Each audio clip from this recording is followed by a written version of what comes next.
Okay. Hey, what's going on, guys? It's SMAS here, and welcome back to another live stream. Today we are back with some more Super Luigi World. It's been a minute, so we're back, session 2, and we're just gonna be doing it. We're just gonna be doing 2 worlds again today. I don't really have a whole lot of time. Well, I have a lot of time actually. I just finished a lot of schoolwork. But I want to save the rest of this game for. Let me turn on my light.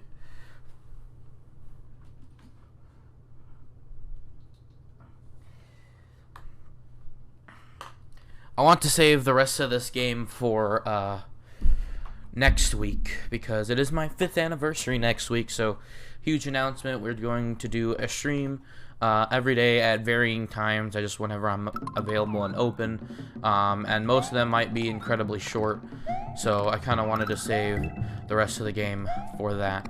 So yeah. Anyways, if you didn't remember, we are playing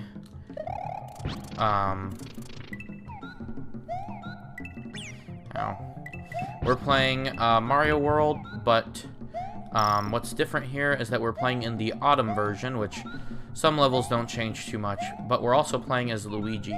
Well, actually, a couple things. First of all, we're playing Super Mario All-Stars version of Super Mario World, which included a different sprite for Luigi, as well as... Oh, great. I think he's dead. Yep, he died. Great. But it included a different sprite for Luigi, and yeah, that's all it included basically. I think there's like a variety of like bug fixes and stuff, but other than that, it's basically the same game. But I wanted to play it so that we could finish out the Mario All-Stars playthrough. Which we'll be doing the same thing for Mario 3D All-Stars as well. Basically, what we're going to be doing there is that I'm going to be probably playing through all of the original games, because I already played through the original Mario 64, and then eventually one day I'll stream the 3D All-Stars versions. I don't know, I'm just kind of authentic like that. I'd rather play the original versions first. But anyway, we're playing the All-Stars version. I also have it set up so that we are only playing as Luigi. Basically what I did is I killed off Mario, gave him a game over, and then had him basically transfer his last life to Luigi, so then Luigi always is playing. Then what we also did is we went past the special world on my own, and basically set it up so that we would be in the autumn mode, and I thought it would be a more interesting way of going throughout the game, because I didn't do a full playthrough of what is essentially second quest for this game. Which I did do a playthrough of second quest with Mario 1, so... And I think every one of the classic games have a second quest, I think. If it's not, it's like super duper subtle, but I think they might all have one. But this is basically this game's version of a second quest. So anyway, heading into Vanilla Dome 2, and also we're getting all the exits, just like my walkthrough that I did as well. And then after this, well, I was gonna say we should be able to upload all of it, but we're pretty much done with the All-Stars versions of the game, and pretty much all of the classic entries as well. Next, we're gonna be taking a look at the advanced versions on my main channel. So that'll be interesting. The advanced versions are a lot different than the All-Stars versions. There's tons upon tons of differences. So there's 100% a reason to be checking those out. There's more gameplay. In the case of Mario 3, for example, there's a whole second game, basically.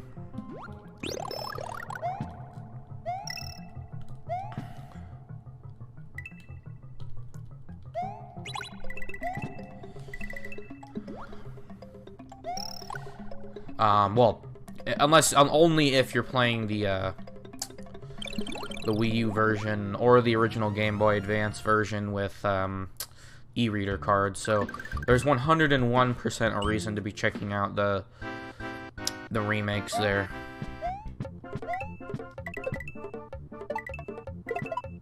That was completely unintentional. I'm curious.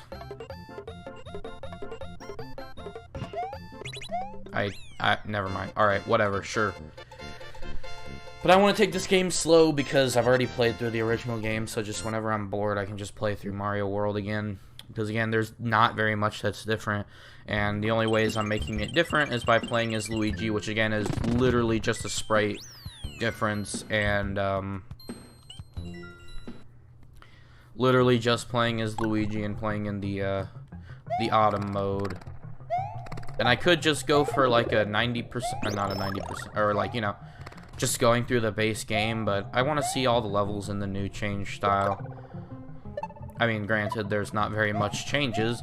I think the advanced version adds more changes to the second quest, but we honestly don't need to check that out unless they, for some reason, make a advanced collection on Switch, which, why would they do that? Because all the games are on Switch Online, and rumor has it that they're also going to be adding the advanced games to Switch Online, so we'll literally be able to play the original 4 Mario games like 5 times, except for Mario World, because they didn't add the All-Stars plus Mario World version, which is not something that they probably would want to remaster, because there's like 0 reason to.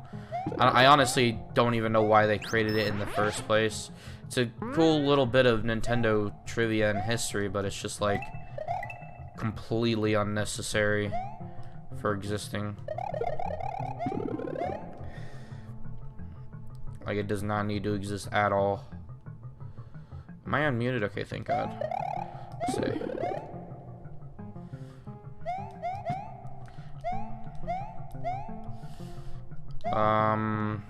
Right.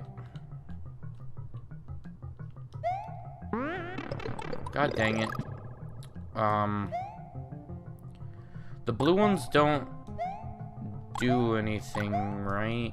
Oh, I guess I could come back with the blue switch. Well,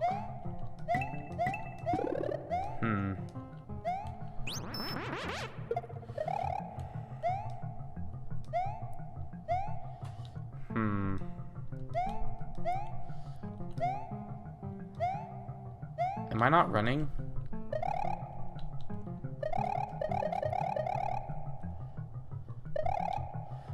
Why am I not running?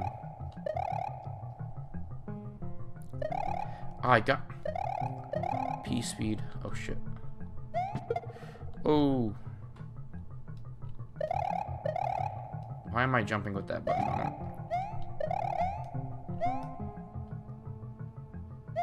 There we go. I should remember where most of the secret exits are. If not, I can just easily look it up. Not that big of a deal. Especially because I literally just played this months ago. But basically the goal is to cover like every version of every game. Like Pokemon, it's quite simple because there wasn't very many re-releases.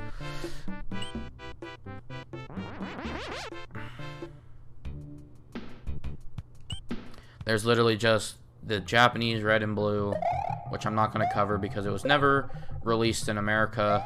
Specifically talking, if you want to get very specific, basically just Japanese green. But basically what they did was they released the original Japanese green, red and green, and then they re-released it in Japan as Pokemon Blue, which was basically like the definitive version at the time. And then they re-released it in the West with minor changes, as well as, you know, being in English and all that.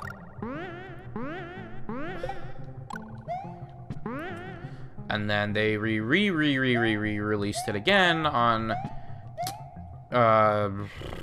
Game Boy Color. I think Pokemon Yellow was actually technically after Gold and Silver, but I can't remember. But Pokemon Yellow is basically like the Game Boy Color remake of Red and Blue. So you literally have like 4 versions, and I've covered all of them. Of course, you have the only games that I'm not going to be covering are the direct ports.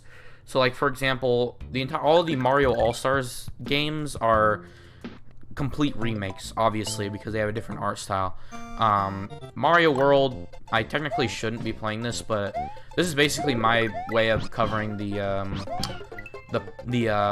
extra game with all the, you know, fall, autumn mode, whatever, as well as showing off the special Luigi sprite. Oh my god.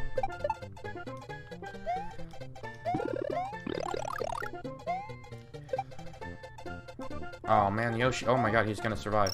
Wow, that was incredible. So this is basically just my way of showing the extra game and Luigi's new sprite. Basically the same thing that I did with Mario Bros, where I play through the special game in the All-Stars mode as well. The other thing, yeah, that probably didn't make any sense, but I basically want to cover as many versions of the games as possible, other than like direct ports. Like, for example, there's zero reason for me to cover Mario or any of the NES Classic series, which are just basically straight up ports. There's nothing different about them except they're missing a pixel, so there's literally zero reason to play that, especially because I already covered that one. But, you know, there's a reason to cover like Mario Bros. Deluxe and things like that.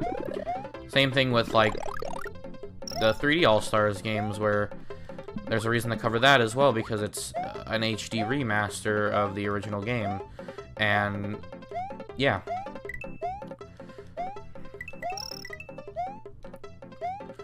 and I might someday like do a slime plays of like No Pawn All Night or something, or the PC games, which, if there's even any way to play them, which I highly doubt that there actually is, because if you didn't know, Nintendo made some PC games, spent a lot of educational ones during the SNES era.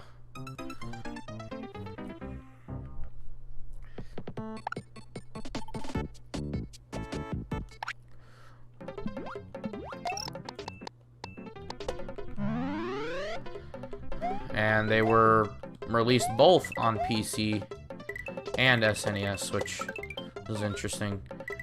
I don't know if I necessarily want to cover, like, Mario's Missing or whatever, because the only games I'm covering are the Mario Karts, the main 2D ones, the main 3D ones, and the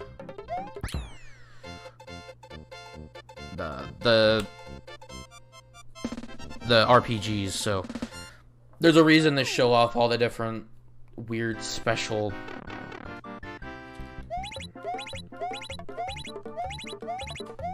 I'm so bad at this minigame. The weird special versions of the 2D games and stuff, because it's quirky and there's not that many of them, so... What? He just turns and looks at you. He doesn't even do his, like, arm cross thing. That's very strange. Right, this castle. Probably one of the worst ones. Now I'm curious if there's like a way to mod Nintendo Switch Online so that you can play whatever SNES games you want, because it's more or less just a glorified emulator. I mean, actually no, it's not even glorified. It literally just is an emulator. So I'm wondering if you can like modify it somehow. But the only thing is that I think it's not native to the Switch. It's not a native emulator. It's just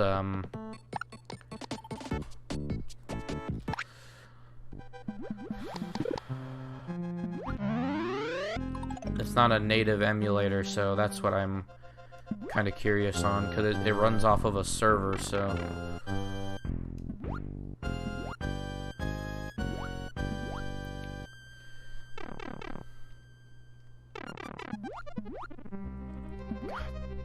This horrible castle. Tower. Oh god. Bro! That barely hit me, come on.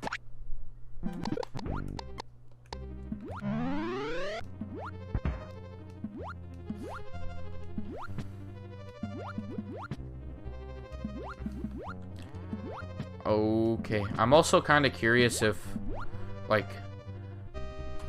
why they made changes to the emulation, because I believe Switch Online's emulation is the same as the NES Classics emulation, but the Wii U has its own, which oh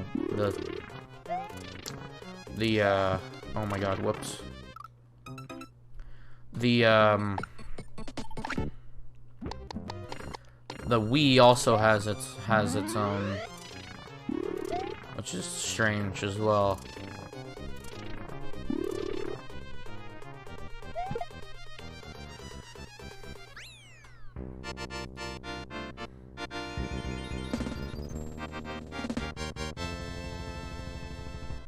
The Wii U's emulation is just strange.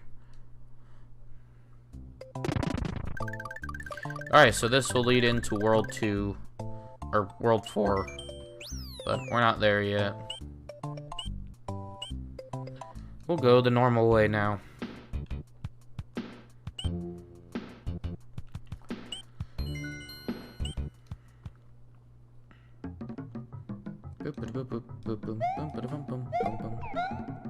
Yoshi is not a good thing to have on the stage.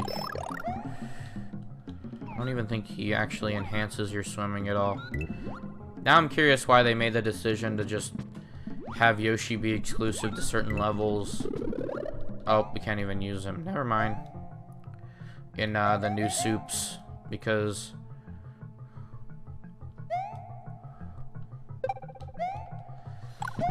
like there's, I don't know, strange. Anyway, hey Zeke, I've been watching Point Row for like 9 days. Please help. When I first discovered Smallant, I basically just watched all of his videos. I often use him, like, to help sleep, too. Like, I sometimes put on, like, his VODs and stuff in the background. But I've never really watched Point Crow. I only watch the videos that Smallant's in, which are basically just more Smallant videos, just from a different perspective. If I sound tired, yes, I am. I woke up early this morning. Well, wait a minute. Hold on. This man slides on his knees. Has anybody known that? What? I mean, look. Okay, we already know that like his jump is like a long jump, but like this man slides on his knees. Ow. I even forgot what I was talking about. Anyway, yeah. The only problem I have with that, like, group is that they all make the same content, which, one, makes me miss, like, more streamlined Mario Odyssey content, because I love the multiplayer stuff that they do, but also at the same time, it's just, like, that's all he does, is he plays Pokemon, he plays Mario 64, or Mario Odyssey, and Minecraft, and it kind of makes his content, both of their contents, feel stale. Yeah. Do you mean his videos, or his, like, Twitch streams? Because to me, like, sometimes I'll watch a VOD, but most of the time I'm not really too interested in streams, like just watching the whole time. I'll pop in, like if it's a friend of mine, just say hi and give them a sub or something, but most of the time I don't tend to stick around for streams because they're too long and they're not like tightly edited, or the, you know, the commentary isn't always the best, which I can admit, because as a person who streams can get quite boring, so I will edit them down for people to consume normally, while also having the larger versions for those who missed it. Was there a P-switch somewhere? Did I miss something? Oh, I know where it is.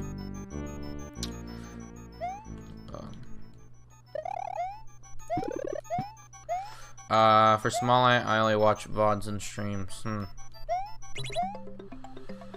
Yeah, no, I just can't do the long form content. The only thing I can do is retrospectives, because it's basically like listening to a podcast, while streams you kind of have to pay attention to what's going on. I mean, if it's a form of entertainment. Like podcasts you can just listen to, do something else. Drive is what I do. Though I've been watching Point Crow for the last 9 days straight, yeah. Your fans are like, you should be playing Twewy for the last 9 days straight. Or SMT5.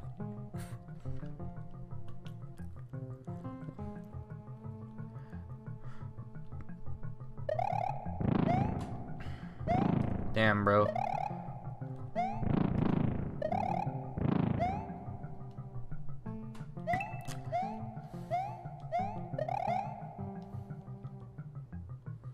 The only thing I wish is that, like Twitch, if you were like affiliate or whatever, that you would get paid like by the hour, because you could do like a 24-hour stream. Although that would get into like labor and stuff, which is probably way too complicated for Twitch. Yeah, I used to play Peggle back in the day,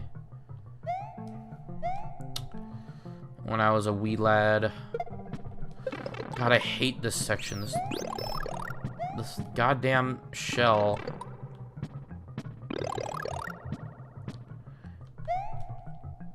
I'd never not gotten hit there. I wouldn't say the most hype game, but it was a fun time waster. But I had to get back to Pokemon Omega Ruby on my Nintendo 3DS. No, it was actually before the Mario Galaxy 2 on my Nintendo Wii. I'm not really a huge fan of puzzlers, or what do you call those? Not really like shooters, but like the, what are those, that phone game? It's kind of like that, where you break the blocks and you hit the balls against the thing.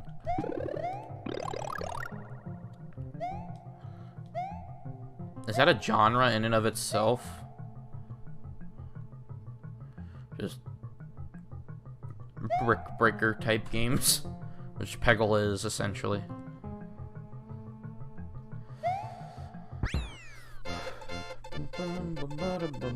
No, it's like streaming game. So much fun. Everybody loves Peggle. Well, how about Peggle your mom last night?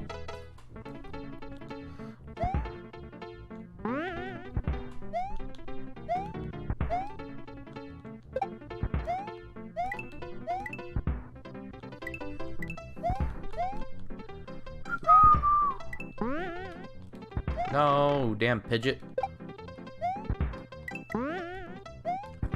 Oh.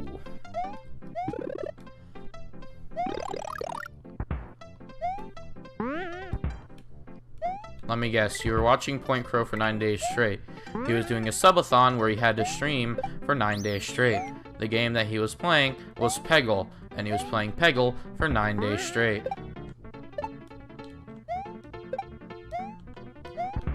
Whoa.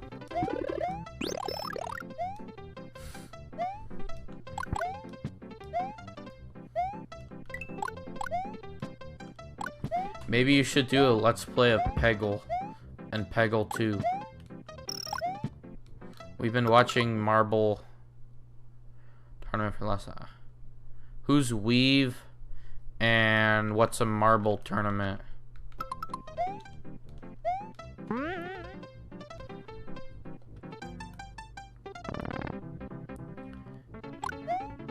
Do what the bot says.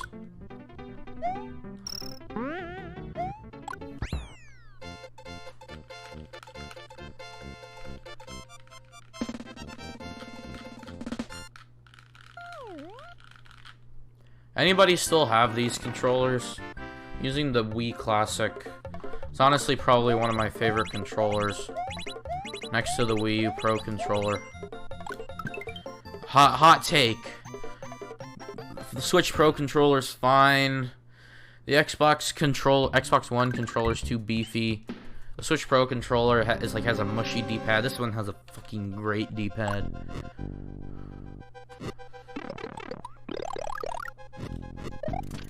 Oh god. This honestly has my favorite D-pad. Next, again, maybe next to the Wii U Pro. This feels really good. The only thing is that the Wii and the Wii U Pro both have like very strange like things. Like the Wii Pro controller or Wii Classic requires you to have that Wii dongle, and the Wii U Pro controller is connected by Wii U Bluetooth, as I like to call it, since it's technically Bluetooth, but like no other device can access it, so you can't really use it anywhere, which is unfortunate because it's really good. I'd say I think that the Wii U or the Switch Pro controller is a little beefy as well, but what I will say is that the texture on it is really comfortable, but there's just something about the plastic nature of the Wii and Wii U controllers. I don't know. There's just something about it. It's not as comfortable, but like it's cooler to feel, I guess. I don't really know.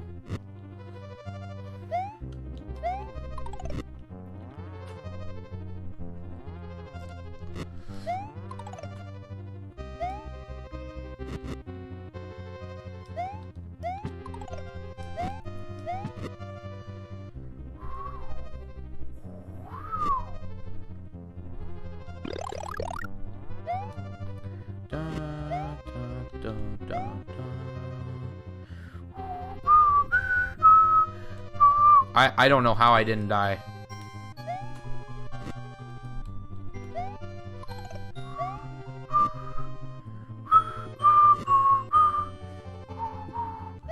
Oh, wait. Do the dry bones only throw bones, like, in the post-game, or...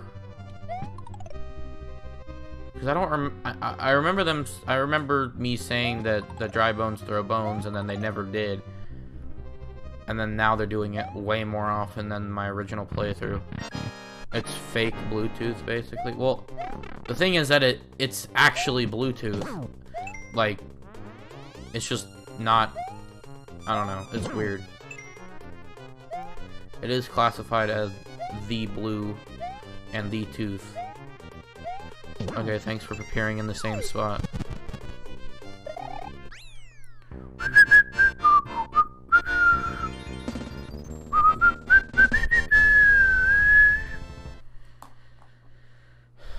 What is that symbol next to your name? It's like a iron ingot or something. Mario has triumphed over Luigi of Castle Number 3. Mario's quest is starting to get much more difficult. Have you found the red and green switches yet? I found your mom last night. I'm so funny. I'm getting a new phone that's on back order and won't come for 3 weeks. What does that have to do with the icon?